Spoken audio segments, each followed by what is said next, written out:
मोठं काहीतरी करायचं आहे. मोठं करण्यासाठी गेले नव्हते ते. हिंदू आपल्या नरेंद्र मोदीजींना तोंड घशी पाडायला गेले होते.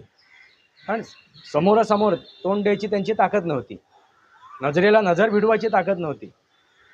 मग तिथे जाऊन ते षडयंत्र रचलं होतं त्याने. त्या आसिफ मुनीरला बोलवून आणि त्यानंतर फोन करून नरेंद्र मोदीजींना बोलवलं.